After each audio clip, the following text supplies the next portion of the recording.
आजकल बदलते जीवन शैली की वजह से जो बच्चे पैदा करना जो है बहुत ज़्यादा मुश्किल हो गया है। अभी हम आज एक्लेम्सिया डे मना रहे हैं। ये एक ऐसी बीमारी माना जाता है। कुछ दिनों पहले हाइपरटेंशन डे मनाया गया था। ये उसी का एक पार्ट माना जाता है। जब एक प्रेग्नेंट वुमेन में हाइपरटेंशन होते हैं तो ये उसका पार्ट होता है। अगर हम भारत की बात करें तो करीब 5% जो प्रेग्नेंट महिलाएं हैं उनको ये बीमारी होती है। तो हम इसी बीमारी के बारे में आज बात करेंगे और जानेंगे कि इसके बारे में जागरूक होना क्यों ज़रूरी है, इसके कारण क्या होते हैं, इसके लक्षण क्या होते हैं और इसके बचाव क्या होंगे। हम हमारे लिए इस वक्त हमारे साथ इस टॉपिक पे बात करने के लिए है डॉक्टर मीरा पाठक। हम उनसे जानेंगे जो भी आपके सवाल है उनके जवाब।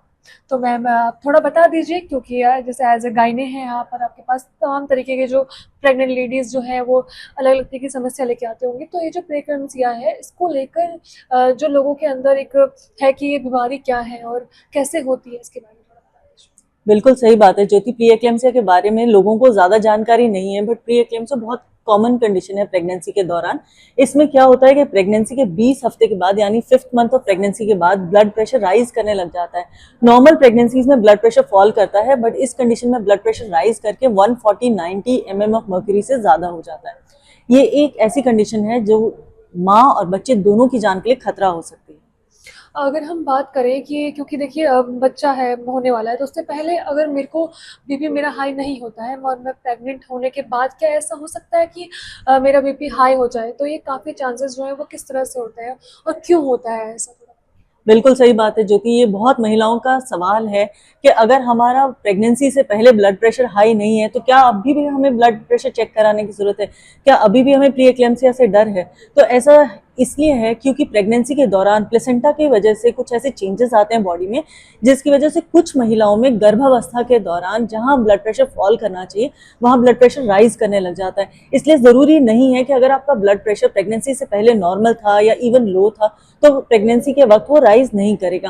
पहली बात। दूसरी बात ये भी है कि कुछ महिलाओं में ब्लड प्रेशर 20 हफ्ते के बाद राइज करने लगता है, बट कुछ महिलाओं में 30 या 34 हफ्ते के बाद भी पहली बार ब्लड प्रेशर राइज कर सकता है, और कुछ महिलाओं में लेबर के वक्त यानी डिलीवरी के वक्त ब्लड प्रेशर राइज करता है, और कुछ में डिलीवरी के 24 से 48 घंटे के बाद भी ब्लड प्रेशर राइज कर सकता है। तो ये कंडीशन कभी भी गर्भावस्था के दौरान डेवलप हो सकती है और सडनली डेवलप हो सकती है।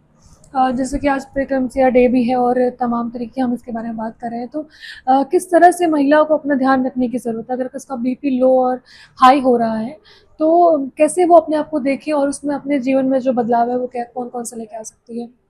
इसमें सबसे ज्यादा जरूरी है ये जानना कि ऐसी कौन सी महिलाएं हैं जो एट रिस्क हैं कि इनका ब्लड प्रेशर हाई हो सकता है। सबसे पहले एक्सट्रीम्स ऑफ एज के वक्त गर्भावस्था होना, यानी कुछ कंडीशंस में प्रेगनेंसी जो 18 साल से पहले होती है या प्रेगनेंसी अगर 34-35 ईयर्स के बाद होती है। सेकेंड है कि अगर बिल्कुल ही फर्स्ट बच्चा है या फिर बाद में 4th या 5th बच्चे के बाद हो सकती है कि प्रेगनेंसी में हो सकती है। अगर प्रीवियस हिस्ट्री है कि पहले भी हाइपरटेंशन या हार्ट डिजीज की हिस्ट्री है, उसमें चांसेस बढ़ जाते हैं। या फिर बाद में पिछली प्रेगनेंसी के अंदर भी ब्लड प्रेशर हाई हुआ था या दौरों की शिकायत हुई थी, तो अगर इस प्रेगनेंसी के अंदर ट्विंस हैं तो भी ब्लड प्रेशर हाई होने की संभावना बढ़ जाती है। अब इसके बाद अगर हम बात करें कुछ लक्षणों की, तो गर्भवती महिलाओं को कुछ लक्षणों का ध्यान रखना चाहिए। अगर वो नोटिस करते हैं कि उनको सिर दर्द हो रहा है, उनको चक्कर आ रहे हैं, उनके आंखों में ब्लरिंग हो रही है, ब्रेथलेसनेस हो रहा है, चेस्ट में पेन हो रहा है, पेट में दर्द हो रहा है, एपिगेस्ट्रिक डिस्ट्रेस हो रहा है, पीलिया हो रहा है, या फिर बाद में ब्लीडिंग हो रही है, चक्कर आ रहे हैं या दौरे पड़ रहे हैं, पैरों में, हाथों में, पूरे फेस पे सूजन आ गई है, तो इन कंडीशंस को वार्निंग साइन समझना चाहिए और ऐसे में जरूर अस्पताल जाना चाहिए। अब अगर हम हॉस्पिटल जाते हैं तो एंटीनेटल चेकअप के दौरान बहुत जरूरी है रेगुलर एंटीनेटल चेकअप्स करना, क्योंकि एंटीनेटल चेकअप्स के दौरान ब्लड प्रेशर मार्क किया जाता है और उस समय अगर पाया जाता है कि ब्लड प्रेशर हाई है तो ट्रीटमेंट और डायग्नोसिस शुरू की जा सकती है टाइम। मैम जैसे कि इस बीमारी को लेकर आपने बताया बहुत कॉमन डिजीज़ है, तो पर इसका जो असर है माँ पे और बच्चे पे किस तरह से पड़ता है?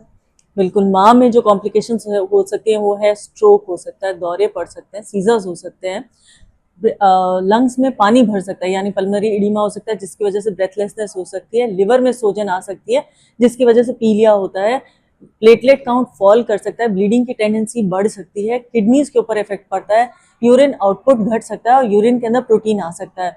उसी तरह से अगर बच्चे का देखा जाए तो बच्चे के अंदर लो बर्थ वेट हो सकता है, बच्चा प्री मैच्योर हो सकता है, डिस्ट्रेस में जा सकता है और स्टिल बर्थ हो सकता है, यानी पेट में सडनली बच्चा घूमना बंद कर सकता है अगर ब्लड प्रेशर को मॉनिटर नहीं किया गया और उसे ट्रीट नहीं किया गया तो।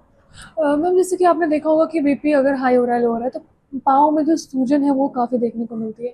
क्या इसका अगर हम मेरे पैर अगर थोड़े मतलब सूजन है, तो क्या हम ये कह सकते हैं कि बीपी के ही मतलब इसी का वो है? दरअसल क्या है कि प्रेगनेंसी के वक्त पैरों में सूजन आना कॉमन होता है। ऐसा इसलिए होता है क्योंकि कुछ कंडीशंस में नॉर्मल होता है। जब ये नॉर्मल होता है तो देखा जाए तो एक पैर में थोड़ा ज़्यादा होता है, सिर्फ पैरों तक ही सीमित रहता है, बॉडी पे या फेस पे सूजन नहीं स्प्रेड करती है। और तीसरा मोस्ट इम्पॉर्टेंट है कि रेस्ट के बाद वो ठीक हो जाता है। बट अगर आप देखते हैं कि पैरों के साथ साथ सडनली बॉडी पे, फेस पे भी सूजन आने लग गया है, रेस्ट के बाद सुबह उठ के भी वो सूजन मेंटेन्ड है और साथ में और भी दिक्कतें हैं जैसे सिर दर्द हो रहा है या आंखों में धुंधला दिखाई दे रहा है या चक्कर आ रहे हैं, तो ऐसे कंडीशंस में कोई और बीमारी हो सकती है और डॉक्टर को जरूर संपर्क करना चाहिए। और लास्ट में सवाल ये होगा कि ऐसे गायने आप जैसे कि कोई अगर ये सोच रहा है कि इस बीमारी से बचे जा सके, मतलब ये बीमारी हो ही ना, तो उसके लिए लाइफस्टाइल जो आजकल लोगों का बहुत ज़्यादा रहता है कि उसको लेकर काफ़ी बीमारियां भी हो से होती है, तो कैसे आप सजेशन देना चाहेंगे कि अगर आपको इस बीमारी से बचना है तो किस तरह से अपने लाइफस्टाइल में कुछ चेंजेस लेकर आए तो वो बीमारी आप तक नहीं पहुँच पाएगी? तो बेसिकली देखा जाए तो ये प्रेगनेंसी में प्लेसेंटा के अंदर एक चेंज आता है जिसकी वजह से ब्लड प्रेशर राइज होता है। तो जनरली ये प्लेसेंटा के चेंजेस की वजह से होता है, बट अगर ध्यान रखना है तो बहुत ज़रूरी है कि डाइट मेंटेन अच्छे से की जाए। प्रेग्नेंट होने से पहले वजन घटा दिया जाए। अगर हार्ट डिजीज है या ब्लड प्रेशर हाई है प्रेगनेंसी से पहले तो उसका ट्रीटमेंट लेना शुरू कर दिया जाए। अगर हम इन चीज़ों का ध्यान रखेंगे तो फिर बाद में चांसेस हैं कि प्री एक्लेम्सिया होने की संभावना घट जाएगी और अगर होगी तो अर्ली डिटेक्शन और डायग्नोसिस हो जाएगा। Thank you so much ma'am. मैं आशा करती हूँ कि हमारे दर्शक जो होंगे इस बीमारी को लेकर थोड़े से जागरूक हुए होंगे, क्योंकि इसको बहुत कॉमन भी माना जाता है, लेकिन कॉमनली लोगों को इसके बारे में जानकारी नहीं होती है। आपके जो भी टिप्स है उसको फॉलो करके वो अपने आप को स्वस्थ रखेंगे। मैं आपके राज्य की खबरें, आपके शहर की खबरें सबसे पहले जानने के लिए देखते रहें अमर उजाला। चैनल को सब्सक्राइब जरूर कर लें और पाएं हर अपडेट।